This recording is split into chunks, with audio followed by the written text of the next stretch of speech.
अस्सलाम वालेकुम everyone, I hope आप बिल्कुल खैरियत से होंगे। आज जो हम टॉपिक स्टार्ट करने जा रहे हैं वो है प्रोपोर्शनल लॉजिक। ठीक है, अब ये प्रोपोर्शनल लॉजिक होता क्या है और इसको हम कैसे समझेंगे, सही है, वो सारा कुछ हम इस वीडियो में देखेंगे। और वीडियो को स्टार्ट करने से पहले चैनल को सब्सक्राइब कर लें ताकि आप नेक्स्ट वीडियोस को मिस ना करें। और अगर किसी बात की नहीं समझ आती तो कमेंट सेक्शन में पूछ लिया करें। और इससे पहले वाले सारे लेक्चर्स का जो एक पूरी प्लेलिस्ट का लिंक है वो मैंने डिस्क्रिप्शन में दे दिया, तो आप उधर से जाकर देख लें। तो आज हमारा टॉपिक है प्रोपोर्शनल लॉजिक। होता क्या है, is the basic form of logic. Last lecture में हमने लॉजिक देखा था, ऐसा ही है ना। तो ये लॉजिक की ही टाइप है। अब ये कंप्यूटर साइंस में यूज़ होता है। पहली बात, लॉजिक क्या होता है वो मैं पिछले लेक्चर में डिटेल में समझा चुकी हूँ। अगर किसी ने वो लेक्चर नहीं लिया हुआ तो वो भी जाके ले सकता है। अच्छा, it deals with statement that can be true or false. The statement are called propositions. ठीक है, अब ना जो ये लॉजिक है बेसिकली ये डिपेंड कर रहा है प्रोपोजिशन पे। प्रोपोजिशन वो स्टेटमेंट्स होती हैं जो या तो ट्रू हैं या तो फॉल्स हैं। मतलब वो ट्रू और फॉल्स एक ही वक्त में नहीं हो सकती, या तो वो ट्रू ही है या तो वो फॉल्स है। फॉर एग्ज़ाम्पल, लाइट होती है ना, इलेक्ट्रिसिटी, हमारी जो लाइट है घरों में, ठीक है, तो मैं बोलती हूँ ना लाइट ऑफ हो गई है और लाइट ऑन हो गया है, ठीक है, तो ये दो स्टेटमेंट्स हैं। या तो ये ट्रू हो सकती है या ये फॉल्स हो सकती है। अब ये एक ही टाइम पे ट्रू और फॉल्स नहीं हो सकती। मतलब लाइट एक ही टाइम पे आ जा नहीं सकती, या तो लाइट है और या तो नहीं है। मतलब या तो ट्रू है या तो फॉल्स है। तो ये प्रोपोजिशन है। अब ये देखो, 2 + 3 = 5। तो ये ट्रू है या फॉल्स है? इसका एक ही आंसर आएगा कि ये ट्रू है। द स्काई इज़ ब्लू, ये ट्रू है फॉल्स है? ठीक है। 1 इज़ ग्रेटर देन 3, नहीं, तो ये तो फॉल्स है। टुडे इज़ संडे, नहीं, ये भी फॉल्स है। ठीक है, आज तो संडे नहीं, आज तो फ्राइडे है। तो ये हमारे पास ऐसी चीज़ें होती हैं, ठीक है, जो या तो ट्रू या तो फॉल्स। तो बेसिकली प्रोपोजिशनल लॉजिक जो है हमारे पास, वो लॉजिक की टाइप है। और ये ऐसी स्टेटमेंट्स होती हैं जो या तो ट्रू हैं या तो फॉल्स। अब इसको हम प्रोपोजिशन को देख लेते हैं। वही बात की, is a statement that is either true or false. It can't be both true or false at the same time. वही बात ना कि एक ही टाइम पे वो ट्रू फॉल्स नहीं हो सकती, एक ही चीज़ होगी, या ट्रू या false. Question and commands are not propositions. वो बोल रहा है जो क्वेश्चंस है ना कि क्या तुम यहाँ गई, क्या तुमने आज जाना है, और कमांड का मतलब होता है आज तुम इधर जाओ, तुम ये करके आओ, आज मैंने ये किया, ठीक है, तो ये प्रोपोजिशंस नहीं है। For example, the sun rises in the east is a proposition. अब the sun rises in the east, या तो ये ट्रू है या तो ये फॉल्स है, तो इस वजह से ये प्रोपोजिशन हो गया। प्रोपोजिशन का ना एक क्लियर मीनिंग होना चाहिए, एक क्लियर चीज़ होना चाहिए जिसकी समझ आ रही हो बात की कि हाँ या तो ये ट्रू या फॉल्स, इधर उधर की बातें नहीं होनी चाहिए, कंफ्यूजिंग नहीं होना चाहिए। It should not be confusing, it must have a clear meaning. Proposition are the basic unit of logic, type unit, ठीक है, लॉजिक की। They are use to form logical expression. अब प्रपोजिशन होती किस लिए यूज़ है? एक लॉजिकल एक्सप्रेशन बनाने के लिए, ठीक है। और लॉजिकल एक्सप्रेशंस क्या होते हैं? वो हमारे पास ऐसे एक्सप्रेशंस जो लॉजिक की बेस पे बन रहे हो, ठीक है। यानी अगर तो ये चीज़ जो कंडीशन ट्रू हो रही हो, बेसिकली ये चीज़ है। Understanding proposition is important in logic. तो अगर जब लॉजिक की बात आएगी तो साथ प्रोपोजिशन की बात आएगी ही आएगी। जिसको लॉजिक का मतलब पता है उसको प्रोपोजिशन का भी क्लियर मतलब पता होना चाहिए। A proposition is usually represented by a capital letter such as P, Q, और कैपिटल लेटर से हमेशा रिप्रेजेंट करोगे। कुछ भी लेटर ले लो, कुछ भी ले लो, A से लेके Z तक कोई भी लेटर ले लो, लेकिन उसको कैपिटल लेटर लिखो। इधर इन्होंने एग्जांपल दी हुई है P, Q, R की। For example, if P represent the statement the sky is blue, then we write. ये देखो प्रोपोजिशन उसने लिखी है, P को कैपिटल लेटर और स्काई इज़ ब्लू, तो ये हमारे पास क्या है? प्रोपोजिशन। अब हमें देखना है सिंपल एंड कंपाउंड प्रोपोजिशन। अब ये उसकी टाइप्स हैं। प्रोपोजिशन की दो टाइप्स होती हैं, एक सिंपल और दूसरी कंपाउंड। सिंपल प्रोपोजिशन में सिर्फ एक ही स्टेटमेंट होगी और कंपाउंड में एक से ज़्यादा स्टेटमेंट्स होंगी। It can not be broken into smaller parts. जो सिंपल सिंपल प्रोपोजिशन है ना, पहली बात हमने देखी कि उसमें एक स्टेटमेंट है। दूसरी बात कि इसको हम स्मॉलर पार्ट में डिवाइड नहीं कर सकते। अब एक ही स्टेटमेंट है तो उसको और कितना डिवाइड करोगे, उसको नहीं कर सकते आप लोग, ठीक है। For example it is raining. अब ये किसकी टाइप होगी, ये मतलब किस में आता है, सिंपल की कंपाउंड की, ये तो एक ही नहीं स्टेटमेंट, तो ये सिंपल प्रोपोजिशन है।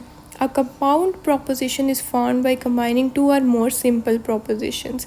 ये देखा, एक से ज़्यादा मतलब 2-3 ऐसे जितनी भी सिंपल प्रोपोजिशंस होंगी, जब वो कंबाइन हो जाएंगी, मिल जाएंगी, तो उनको हम कहते हैं compound. Logical connectives are used to join them.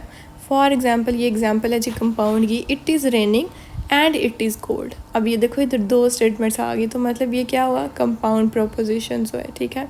Compound proposition can express complex ideas, they are common in logical reasoning, both types are important in propositional logic.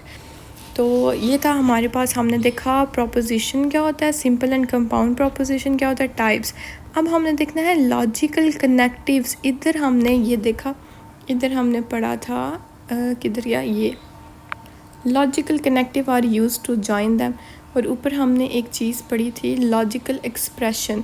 तो ये लॉजिकल कनेक्टिव और लॉजिकल एक्सप्रेशंस क्या होते हैं, ये भी हमें पढ़ने जा रहे हैं हमारे पास। आप लोग पहले भी इसको पढ़ चुके होंगे। लॉजिकल कनेक्टिव 3 तरह के होते हैं, याद है ना, जो गेट्स होते थे वो, and, or not. Logical connective are the word use to connect propositions. ऐसे वर्ड्स, ऐसे गेट्स जो प्रोपोजिशंस को कनेक्ट करेंगे, एंड, और नॉट को। और प्रोपोजिशंस हमने देखा था क्या थी, ऐसे स्टेटमेंट्स, या तो वो ट्रू या तो वो फॉल्स। तो जब ट्रू फॉल्स को कनेक्ट करके जो चीज़ हमारे पास निकलेगी, वो ये लॉजिकल कनेक्टिव्स हमें बताएंगे। एंड कब यूज़ होता है, when both statement must be true. मतलब जब दोनों कंडीशन ट्रू हैं तब ही एंड यूज़ होगा। और कब यूज़ होगा, जब एटलीस्ट एक भी ट्रू है ना, तो वो ट्रू हो जाएगी, ठीक है। अब एंड और आर का मैं दोबारा रिपीट कर रही हूँ कि एंड तब यूज़ होगा जब दोनों कंडीशन का ट्रू होना लाजमी है, पहली वाली भी ट्रू, दूसरी भी ट्रू। और कब यूज़ होगा, ठीक है, जब पहली वाली जो है वो ट्रू होगी और दूसरी वाली जो मर्ज़ी हो। मतलब एक ट्रू है ना, तो मतलब ट्रू है, बाकी दूसरी को मैं देख ही नहीं रही, ठीक है। और not is use to reverse the truth of statement. Not simply अगर तो ट्रू है फॉल्स कर दो, अगर फॉल्स है ट्रू कर दो, मतलब जो भी स्टेटमेंट है उसको रिवर्स कर दो। These connective help from compound propositions, they are commonly use in computer program. ये मैं अभी आपको नीचे टेबल से समझाती हूँ ना, फिर आपको अच्छे से समझ आ जाएगी। They make logical expression clear. अब हमने पहली बात तो क्लियर होगी कि एंड और नॉट पढ़ा। दूसरी बात क्लियर होगी कि एंड जो होता है ना, वो जब दोनों स्टेटमेंट ट्रू होंगी तभी ट्रू होगा।